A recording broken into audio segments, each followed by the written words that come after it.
Hello and welcome into the Hecklers Podcast. I am your host, Gordon Coletto.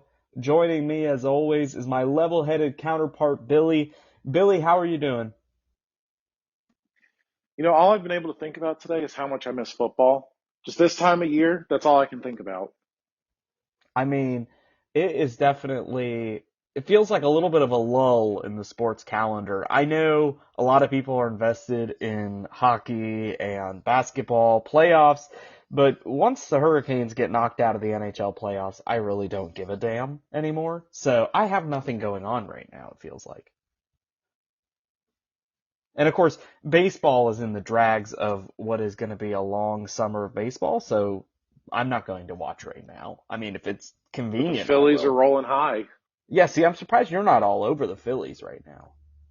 At least I Best have team in the baseball. at least I have the excuse that the Red Sox suck.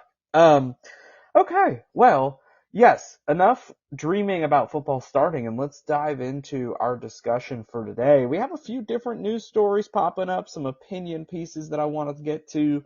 The first thing I wanted to talk about, though, obviously, I think we started out with Nico Collins getting a deal, and then we kind of concluded with Jalen Waddle now saying, "Show me the money," and getting his deal reported to be, I believe, roughly 28 million per year, which puts him as the fourth highest paid receiver in the NFL, just behind his teammate Tyreek Hill and just above Devontae Adams. So the Dolphins now have the most expensive receiving room in the NFL. Is it? Would you say it's the most talented then? I mean, it's definitely up there. At worst, it's top three in terms of most talented. That's just a lot of money to give two guys. I mean, Tyreek Hill 100% deserves it. Arguably the best receiver in the league. He's making about $30 million. Well, now you've got Jalen Waddle, who great player, but he's your number two, and he's making 29 million a year. I don't know. It doesn't seem like a great use of resources to me. So let me ask you this. Tyreek Hill, $30 million. Jalen Waddle, 28.25 for a total of $58.25 million spent at receiver. Now, if you look at the highest paid receiver, A.J. Brown for the Philadelphia Eagles, and Devontae Smith, you're looking at $57 million. Those two receiving rooms, I want you to compare and contrast which receiving room would you rather have for basically the same money. I would rather have the Eagles receiving room, and here's why. While you can't coach Tyreek Hill's speed or anything like that, A.J. Brown is younger than him. They're very different receivers, but they're at the same level, right? They're both top five receivers in the league. Um, and I think the nice thing about the Eagles situation is Devonta Smith and A.J. Brown are two different receivers, whereas when you're with the Dolphins, granted, Waddle and Hill, they do some different things. They're very similar build wise. They're both speed receivers. I'd rather just have some diversity, have a guy who's, I think A.J. Brown's what, 6'1, 6'2". You have another guy in Devonta Smith who's sure handed. I'd just rather have that receiving room if it was me. Considering who my quarterback is, if you're taking Tyreek Hill or even Jalen Hurts, where they don't have the strongest arms, I'd rather just have a bigger bodied receiver and then another complementary receiver to go with it. So here's what I would say about how I view this receiving room. One, it feels weird to say this because Tyreek Hill is just a few weeks older than me. But it does feel like he is older than he is because he's been such a mainstay in football for quite a few years now.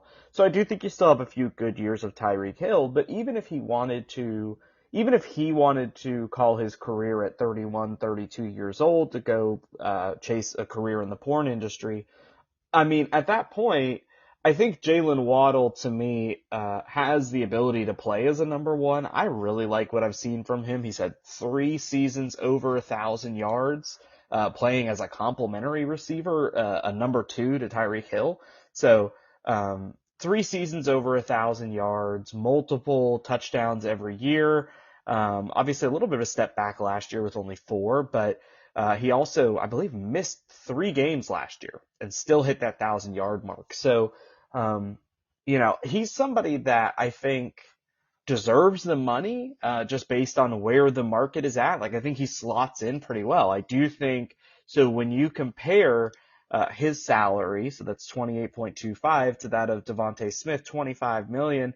Um, Waddle is the better player in my opinion. Like, when you look at their stat lines, like, Waddle is just slightly more productive. So I think the increase is warranted. It is a lot of money to spend at receiver.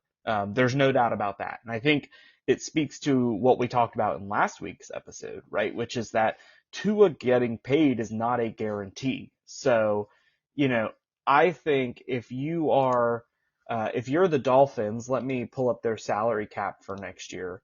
If you are the When Dolphins, yeah, go ahead. I was going to say, I do agree with your point that they almost had no choice because, like you said, Tyreek Hill's going to be in the porn industry probably in the next 2 to 3 years. Yep. I mean, he's talked about it multiple times. It seems to be where his heart is. And when you've got a guy like him whose his career is based around speed, well, I mean, I know he does a lot of things, but his biggest asset is his speed. Once that goes, what is he? And so, Yeah. like, in that sense, the Dolphins didn't have a choice. They kind of had to pay Waddle because in a couple of years, he is going to be their number one. Well, And I think with Devonta Smith having worse stats, that's a run heavy team, mhm. whereas the Dolphins throw it more than the Eagles do. And Devontae Smith, interestingly enough, um, is actually 2 years younger than Jalen Waddle. Kind of, it looks like he must have been an older prospect coming out of college because he's 27, or he'll be 27 next year. So actually, I think Devontae's only a year younger, but still a bit Wow, older. I didn't know Waddle was 27 already. I believe he's 26 or turning 26 in this season. So, but looking at their cap situation for next year, according to Sport Track, they are going to be almost 11 million in the hole, which of course we know is fungible and you can move things around. Some of their biggest contracts too are tied up in older guys who will be older, right? Jalen Ramsey will be 31, Xavier Howard 32, Teron Armstead 34. So there's some really big contracts tied up in guys in their 30s. So I don't think that they're going to be in, and certainly, you can restructure Tyreek Hill, Bradley Chubb, right? You can move some money around to make up that $11 million deficit. But the one thing that's clear is that there's not money for Tua right now. So I think coming back, kind of circling around to what we talked about last week, is that I think they're going to keep their stars around, and if Tua is the guy, they'll make it work. They'll make up the room to keep him. If not, I'm sure they've built themselves in a situation where they kind of almost need a rookie quarterback contract. So it would not surprise me to see them ultimately move on from Tua just based on the financial implication of this decision. So do you have anything else on that before we dive into? I want to ask about how this deal impacts some other guys around the league. Do you have anything else on that before we dive into that? No, I'm ready to dive into that. Okay, so let's take a look at two of the big names that are still kind of waiting on deals in the receiver market are Jamar Chase and Brandon Ayuk. So Jamar Chase, I believe, signed or had the fifth-year option picked up. So that puts him in a good spot, but it means that he is going to be getting paid at some point soon. So my question to you is, if if Jalen Waddle is worth $28.25 million a year, and AJ Brown, I believe, is at 32, what is Jamar Chase's value? I think Jamar Chase and Justin Jefferson, whichever one signs first, is going to be the highest paid receiver in the league. I think Justin Jefferson deserves it. I don't think Jamar Chase does.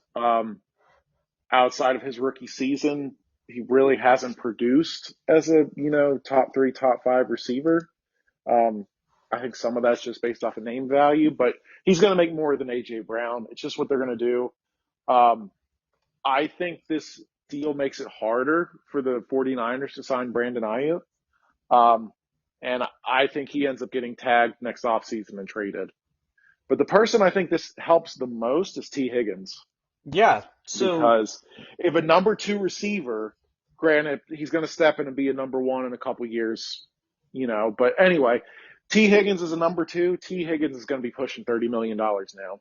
Whereas, maybe a couple months ago, I kind of thought he was going to get 25. I think he's going over 30 million a year at this point. So T. Higgins, slightly less productive in his 4 years. So he does have 2,000-yard seasons in there. Has reached But 7 he's going to hit the touchdowns. open market. Yes. Open market value is going to be huge. But what I'm saying is, just for reference, if you're thinking about, he is right in there in that discussion with Waddle and Devontae Smith. So so if he does draw $30 million on an open market, the value of Jalen Waddle and Devontae Smith looks better compared to that. So it's the same logic behind right now signing Calvin Ridley to the deal that the Titans did, which everyone thought was an overpay just a couple months ago, now looks better because you're seeing what other number two receivers are going for. Granted, I'd rather have all of those other number two receivers than Ridley, but yes, but Ridley is, a perfectly fine receiver, and I think that deal looks better now that you see what the landscape for wide receivers is. But I think ultimately teams are going to have to ask themselves, with the quality of receivers that are coming out of the draft, how valuable is it to have a $28-30 million wide receiver two on your roster when you could potentially just draft somebody? Like, to me, this is a question that organizations, and I think you really have to watch the good organizations, because so far I think only, with the exception of the Eagles, only bad organizations have made wide receiver signings like this. So we don't know how good organizations would approach this, right? I think San Francisco is going to be kind of a tell. I think as you look at, because the Bengals are a property franchise. They don't know what they're doing. They finally have good players. Well, San Francisco already tipped their hand. Yeah. They drafted a receiver in the first round. Yep. He's on a rookie deal, but it's just not going to happen. Personally, I'd rather get rid of Debo if I was them, not to derail the conversation. And they tried. Yes. Yeah, and it's just nobody's interested. He's right. He's too much that's best case gadget scenario where if everything works great, you love to have him, but he's going to be injured too much, and it's just not going to work. Yeah.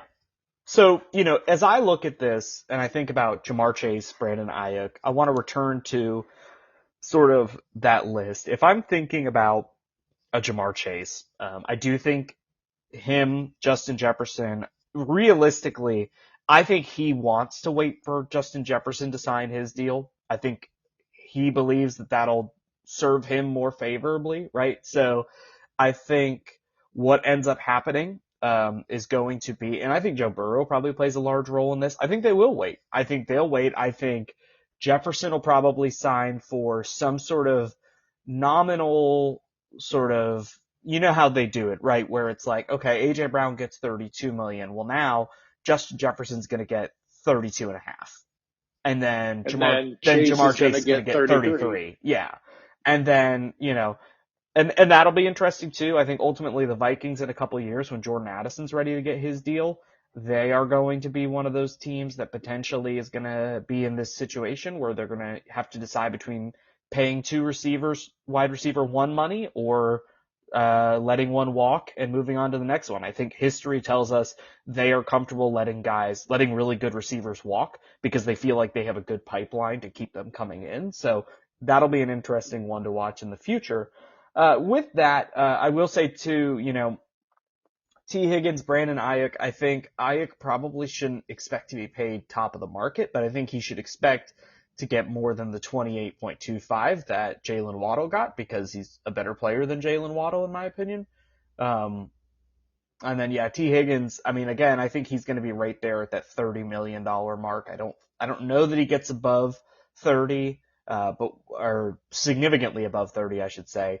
But maybe, Amon-Ra St. Brown, $30.002 million. You want to talk about splitting hairs to be more highly paid than the other guy, So Yeah, that'll be interesting to watch. I know you and I love contract discussion and valuing guys, as we spent a significant chunk of last week on it, and now we're spending a good chunk of this week. So with that, we will move into our next topic. I think we did a good job of covering that. So the next thing I wanted to bring up was the NFL put out a list of 9 most improved teams from this offseason. I'm going to go ahead and read them off in order before we dive into our questions. So the number 1 team in terms of most improved was the Chicago Bears. Number 2, the Philadelphia Eagles. Number 3, the Jets. Number 4, the Lions. Number 5, the Steelers. Number 6, the Texans. Number 7, the Chargers. Number 8, the Bengals. Number 9, the Commanders. Now, presumably they chose 9 because it's a quarter of the league, but it did feel like a fairly odd number. Why not just do 10, right? You rarely ever see a list that's 9 Or instead of do 10. 8 and be, which would be at the quarter of the league. Yeah, Yeah, it's a nine's such weird. a weird number. 9 is I don't know where they pulled that from, but that's not the point. Do you think any of the teams that I mentioned do not belong on this list? There's 2 that stand out to me right away. So number 1 is the Chargers. I don't understand why they're on this list. That's just they're assuming a Jim Harbaugh bump is all I can assume because they let go of some talent this offseason. I mean, who's Justin Herbert going to throw to? Gus Edwards is looking like he's probably your number 1 back. That's not really an ideal situation. Yeah. I mean, I thought they had a good draft and all of that, but you can't bank on rookies like that. It's like you want your number 1 pick to be really good, and then after that, you're hoping they contribute, or, in year 2 and 3, they really start to show promise. My second team is the Eagles. And so you lose a Hall of Fame center. Fletcher Cox retired. And I know these guys are older. That's a lot of leadership that went out of that locker room. You have guys, the defensive tackles that they've taken, they've looked really good, but are they ready to fill that void of Fletcher Cox? I don't know. Their secondary was a mess. Sure, they draft Cooper DeJean. Nice to have that. They re-signed C.J. Gardner-Johnson. Those are great. I don't know that they're better than they were at the start of last season, even though they started to collapse. The coaching situation's still not great. I don't get it. I don't understand why they're on this list because they added Saquon Barkley. Yeah, here's the thing. If the list is most improved, I don't see how. To me, the biggest success of the Eagles offseason was re-signing the players that they re-signed, getting those deals done, and just basically that's it, right? Like I think the draft was okay. I think they had a good draft. Like I don't have any problem with how the draft fell for them, but I don't think it was so spectacular that you would say that they massively improved based on what they lost. And then if you're talking about the Chargers, this isn't a case of addition by subtraction, right? Like you hollowed out your receiving room. You lost Austin Eckler. Like a ton of talent left this team, not to mention the fact that, Bosa's only another year older. Mac is another year old. Like it's not, I don't know. To me, I don't see either one of those teams improving a ton. I think you're right to call them out. The one that I had highlighted was the Steelers. I really don't understand that. What? You really think Russell Wilson's an upgrade over Kenny Pickett? I don't think so. Like at this point, Russell Wilson's garbage. Not to mention the biggest mistake of all, bringing Arthur Smith in to run your offense. To me, that alone makes you go down instead of up. So I don't know how the Steelers are on there. I don't think it was a particularly notable offseason when you look at, now that can change. They're rumored to be really interested in Brandon Ayuk, which I think could really improve that roster a ton. But you let Deontay Johnson go to Carolina.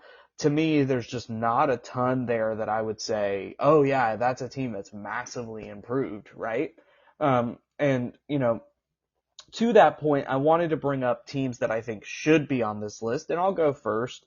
And to avoid you having to take the homer take, I'm going to say the Panthers. I don't see how Carolina doesn't improve based on what they did last year, just based on simply the fact that they were the worst, and they're probably not going to be the worst again. And I think that they did a lot of things, right? They spent an enormous amount of money on their offensive line. I believe it's the highest paid offensive line in the league, right? So they have already worked to secure pass blocking for their young quarterback. they go ahead and I believe, they bring in a number one running back through the draft. They bring in a potential number one receiver through the draft. They bring in Deontay Johnson, like I mentioned.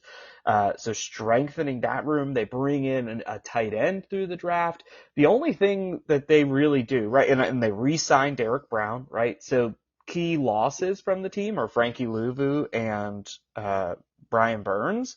But I think bringing in Jadeveon Clowney kind of covers off some of that loss of production. So to me, I think the Panthers, especially on the offensive side of the ball, really improved this offseason. And I'm surprised to see them not make this list. And I think that there's just a little bit of pessimism on the part of the national media when it comes to the Panthers because they've been so bad and because they've made so many bad decisions recently to acknowledge that this was actually a fairly productive offseason. So the Panthers weren't even on my radar because I know they're going to break my heart as they do every season. Um, that's just what it is. Um, I actually stayed in the NFC South, and the first team I thought of was the Falcons. Mm. And so it's because of quarterback, right? Like if Kirk Cousins plays healthy, um, he's going to be what, a top 10, top 12 quarterback, worst case top 15 quarterback.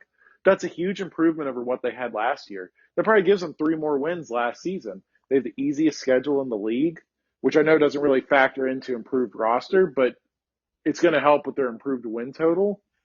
And I think having the quarterback is going to help Bijan. It's going to help Drake London. And it's going to help Kyle Pitts. Yes. And that's your nucleus. So, I mean, it's just one addition is going to make a world of difference on that team. And No, Arthur Smith's not there, so the third string tight end isn't going to be catching all the touchdowns. addition by subtraction is what we call that. Right. Yeah, and I do think that the Falcons is a great call out. I would, and I know we've talked about this offline, but the I would expect some people to overhype this team and for them to not meet those expectations because that's just kind of the nature of football. We overreact to certain teams, and I think that this will be one of those. So I would definitely be on the lookout for a potential, like if they start getting projected at 12 wins, 13 wins just based on schedule, I would be very cautious about that. I think the winner of the South is going to be closer to 9 wins, 10 wins at best. So the other piece that I like about it for the Falcons, of course, is bringing in Raheem Morris and the defensive coordinator that he brought in, who I believe is defensive backs coach at Washington, which has really produced a lot of really great NFL defensive backs.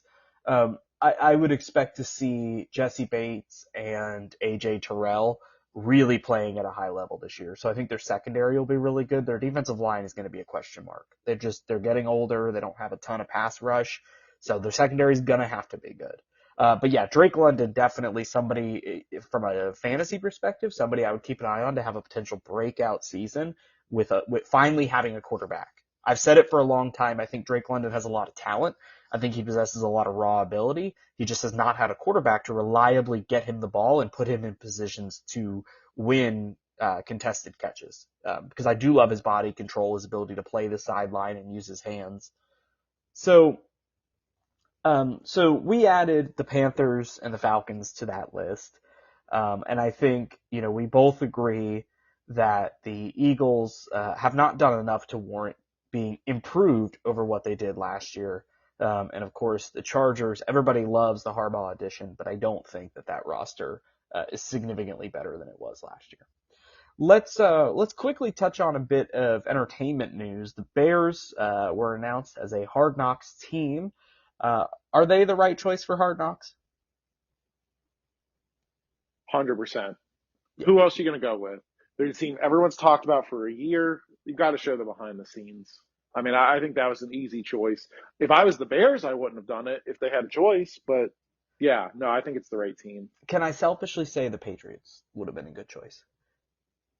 I Sell me on it. I mean, I think seeing. Oh, I don't think you could. I don't think the Patriots can because they have a new head coach. Oh yeah, I think that's that's one of one the of the rules. rules. Yeah, I think you have to be because I remember the Panthers got passed up because they had just gotten a new head coach or something. I mean, It's that's every year. it's a They're dumb. never going to be a But the Hard thing about it Knocks. is, it's a dumb rule because it's like what I want to see the chaos of a transition, right? Like I want to see. I would have loved to have been a fly on the wall in the months since the end of the season in the Patriots organization and everything that's gone on with Bill Belichick and the documentary and building this new staff and the draft process and now getting into OTAs. Like I would love to have been a fly on the wall, but I do think the Bears make a lot of sense. I think it'll be interesting to watch. You know, Caleb Williams is kind of made for TV. So, it'll be, the thing about it is, and I have this as my next sort of point that I want to get to. Hard Knocks, I'm less interested in it now than I probably would have been, a couple years ago. Like, I just feel like we have so much, because of social media, because of like the media ecosystem that we live in, we have so much access to these teams and to their players that we really, there's not much that goes on behind the scenes that doesn't get reported out these days. So I Well, feel and like it's, every season of Hard Knocks is the same thing. yeah, I feel like it's just less and less intriguing, and I'm just like, okay, like maybe I'll watch it, maybe I won't. Like it doesn't feel like must see TV to me. All right, so Drew Brees is going to be inducted into the Saints Hall of Fame this year. Where does Drew Brees, and deservingly so, where does Drew Brees rank amongst other QBs that have played in this era, in your opinion, Mr. Panthers fan? So, to me, 1 and 2 are Brady and Manning. Are we doing Breeze's era or the era or Just since he got in the league? Like, if does Patrick Mahomes count? if Brees played against them, then they're involved. Did he play against I Mahomes? don't know, but just assume he did. I'm gonna put Mahomes at 3. This is where I feel like I'm gonna lose you. I'm putting Rodgers at 4, and then I'm putting Breeze at 5. So, I mean, it makes sense, right? Like, I do think, I think your list makes sense. Brady at number one, um, That was the obvious choice. Mahomes and Manning 2 and 3. I'd maybe. The thing about it, this is where I struggle is like Mahomes is so talented and he's a winner. Manning was a winner. Manning was talented. Manning was a tactician and like So that's what, so the reason I had Manning at 2 was one, longevity. He played for a long time, and yeah, Mahomes hasn't. Um, does have one less Super Bowl, but Manning helped to change the game and change rules with the game. And I don't think that can be understated because if they're changing rules for you, then you're obviously an integral part of the game. Not hmm saying Mahomes isn't. Like by the time Mahomes is retired, depending on how many Super Bowls he gets, he's going to be either 1 or 2. yeah. Well, So, he'll but be I think two. for right now, yeah. Well, you never No, know. don't, He's no, already at don't, 3. don't try it. No, he's number two. And Oh, that's, look, here's the thing. I agree with he you. gets 6 and breaks all the records. I mean, You give me, if Mahomes gets another Super, I should say when Mahomes gets another Super Bowl, I would put him above Manning. I think if you get to four, no, um, I agree with that. Yeah, yeah, I think even if he does, like, if he doesn't get another one and just plays out the rest of his career, he'll be ahead of Manning. yep, The biggest thing was just longevity. I don't think it's fair to put someone who's played for 7 years over someone who played like 16 or 17. yeah. So yeah, that was kind of my determining factor for that. So now we kind of get into the Aaron Rodgers. So we're at this point we've settled 1 through 3. We have Aaron Rodgers and Drew Brees potentially battling for that four spot. So I'm actually okay. So each one has a Super Bowl win, correct? Right. So that doesn't factor into the conversation at all. Okay. So I'm just looking at their stats. Drew Brees, 172 and 114 overall career record. Aaron Rodgers, 148, 75 and 1. 65% career completion percentage is a little bit lower than Brees at 67. Yeah, 80,000 but Rogers yards. takes a lot more deep shots. Yeah, but it's kind of crazy. So Brees, 80,000 yards, 80,358 yards, 571 touchdowns. Aaron Rodgers, 59,475 touchdowns. So it's kind of interesting. How many seasons?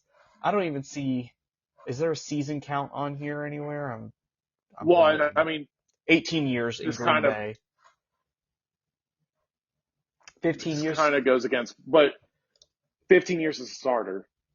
Okay, so Drew Brees, 20 years in the NFL. Aaron Rodgers, 19.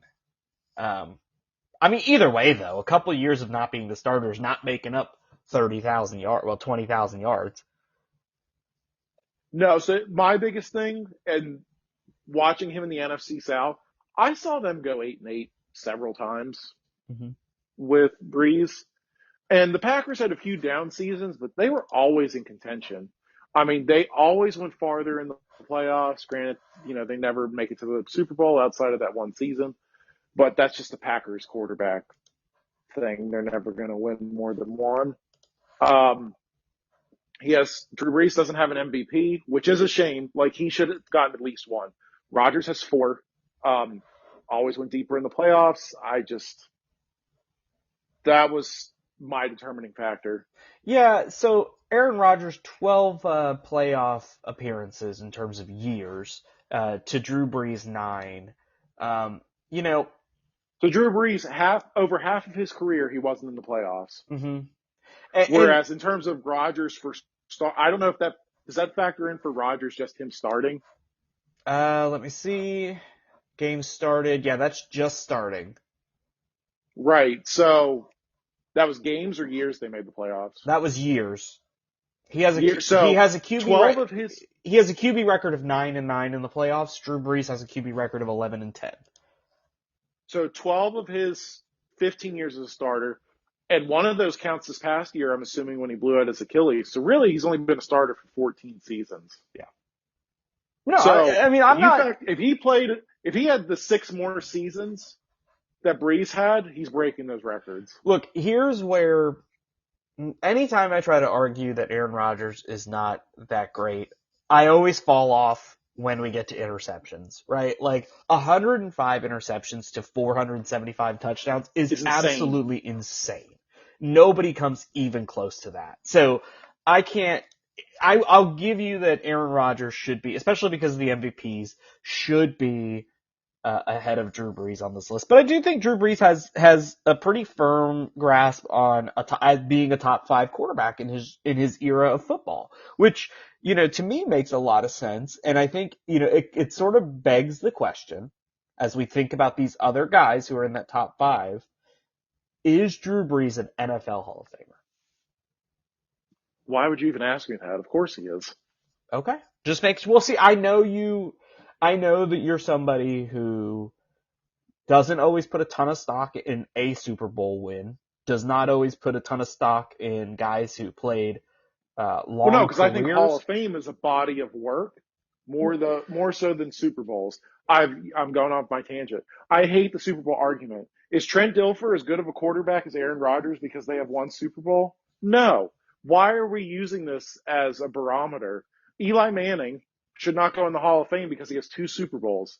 He has, I think he's second in NFL history in interceptions. He doesn't have that many more touchdowns than interceptions.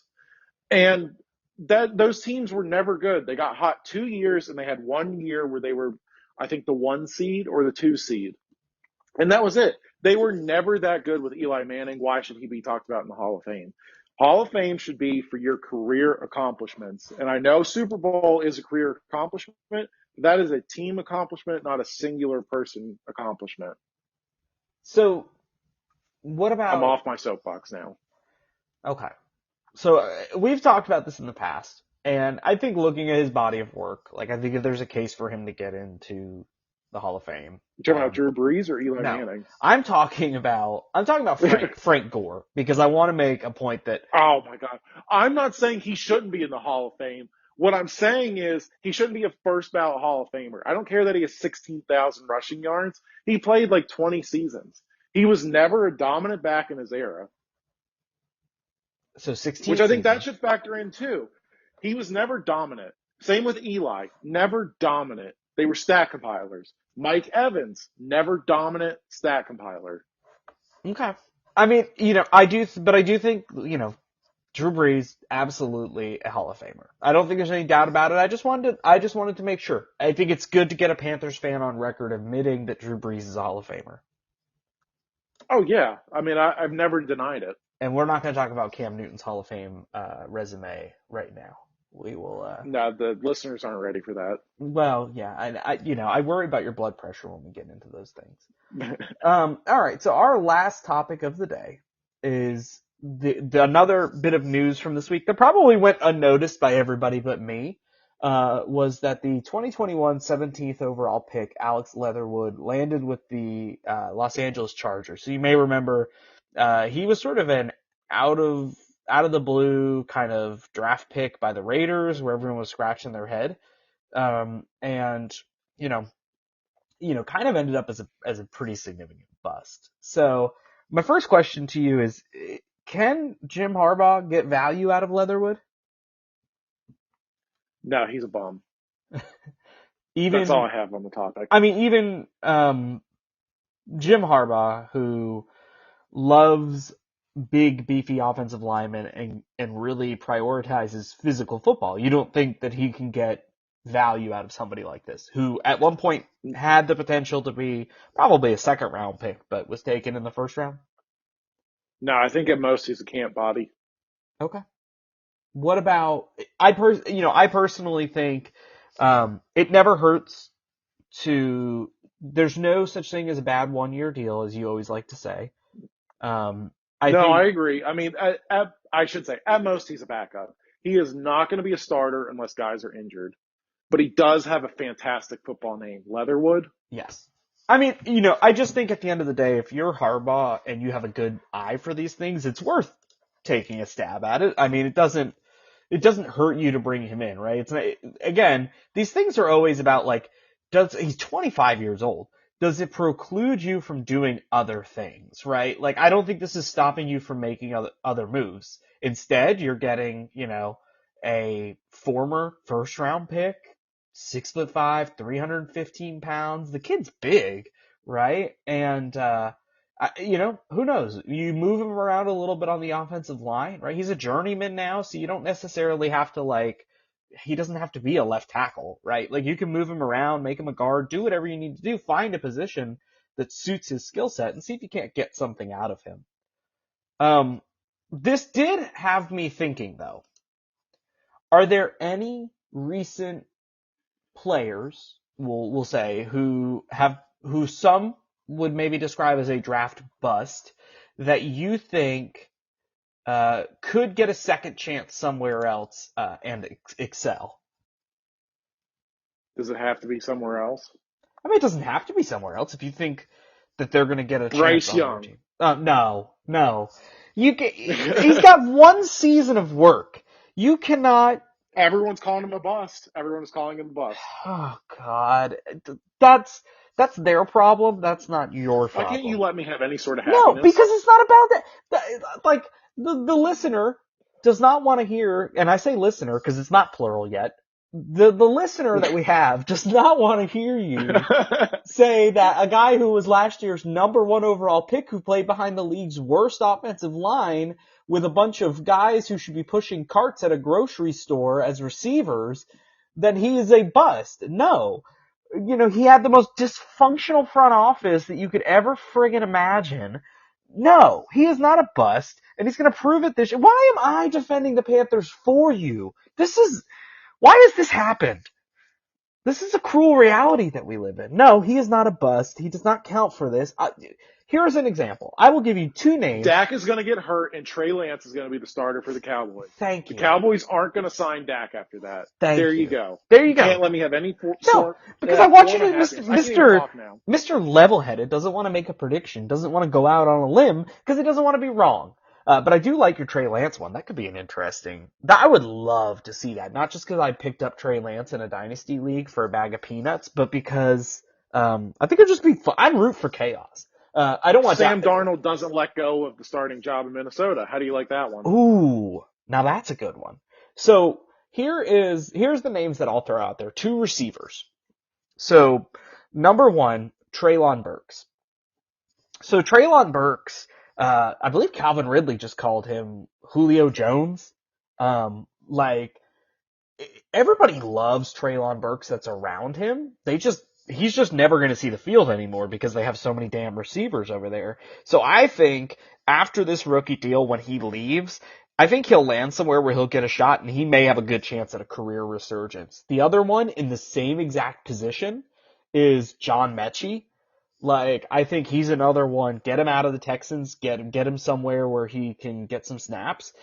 Could potentially blossom into a pretty good number 2 receiver. So, those are 2 names that I think people have given up on that could resurge in the next couple of years. See, those were deep cuts, not friggin' Bryce Young. I had 2 very good, very bold predictions. Yeah, that only came after I pushed you on the fact. No, I had been thinking about it, but I just wanted to know if Bryce Young would count. No, Bryce And you Young. attacked me Well, violently. Well, that happens.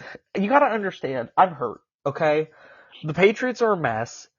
No, I don't want to hear this. You've seen 6 Super Bowls. Your time of success is over. Let someone else be happy. I've never seen happiness as a Panthers fan. You flirted with destiny twice. Twice. You don't know what that's like. Snip, snap, snip, snap. I mean, here's the thing. If John Casey knows how to kick a ball in bounds, you have a Super Bowl ring. Don't start with this again. If Cam Newton jumps on a fumble, you have a Super Bowl ring. No, that doesn't give him the Super Bowl. If the refs didn't screw over Cotchery caught the ball. Oh, God, here we go. And also, Von Miller swatted the ball out of the back of the end zone on one of the fumbles. That shouldn't have counted. So, all I'm saying is, I think there's a conspiracy. They wanted Peyton to go out on top. Okay, but what about... Nobody wants to hear that. But you lost to the Falcons to ruin the perfect season. You want to talk... I don't even think the Super Bowl loss divisional game. I don't think the Super Bowl loss is the most devastating part about that. No, it is. Because, okay, you know from experience, going undefeated and losing in the Super Bowl, that hurts. It does. Yeah, that's even worse. Do they lose in the Super Bowl if they go undefeated? I think they lose in the playoffs if they don't. If they beat the Falcons and go 16-0, they lose in the playoffs before they get to the Super Bowl. That's just karma. Yeah, they would be too tight. It would not have worked. Also, how shitty is it that we are less than a decade removed from that, and it feels like so long ago. Yes, but also that was like a different era of football. It feels like the Panthers are just so far from that. Like it feels like that. I know. I've watched almost every single one of their games. And it feels like it's a world removed. Like it's hard to imagine. You know my feelings for Ron Rivera. Yeah. So it's rough for me to say I'd rather just have him back. I saw Well, I don't know what Dave Canales is yet, but that's true. I saw that the Panthers hold the record right now for the longest undefeated team in the last 10 years. So they're, in terms of how far they made it into the season before losing, in the last 10 years, it was the Panthers. And it's so jarring to see the Panthers like number one in anything. And that's not a slam on you or the Panthers. Like I'm not dunking on you guys just for fun. I'm like genuinely like I saw that and I was like, it is so, as somebody who lives in Charlotte, I'm not a fan of the team, but I don't hate them. Like it's so jarring to see where this team has gotten to from where they were not that long ago with Cam Newton, where it felt like the Panthers were like a legitimate team that people cared about, that people talked about, that people were afraid of. Now it just feels like they're a joke. And that is so frustrating and demoralizing for a fan base. And I know I don't have to tell you. It's just, I felt like I need to put that out there. Oh my God, it's been miserable. I know. Well, on that sad, painful note for Billy, that does it for us this week on the Hecklers Podcast. Do you have a message for Will Levis? Ooh. If I could send that out. I wouldn't have lasted long either. So. So, yeah, no. Will Levis likes mayo in his coffee and mayo on his women. I don't know what that even means. As That was always, nice. We all know. We all know. there we go. As always, you can rate and subscribe to the show wherever you get your podcasts. You can also get in touch with the show by emailing us at hecklerspod@gmail.com. Until next time, keep heckling, and if you're willing,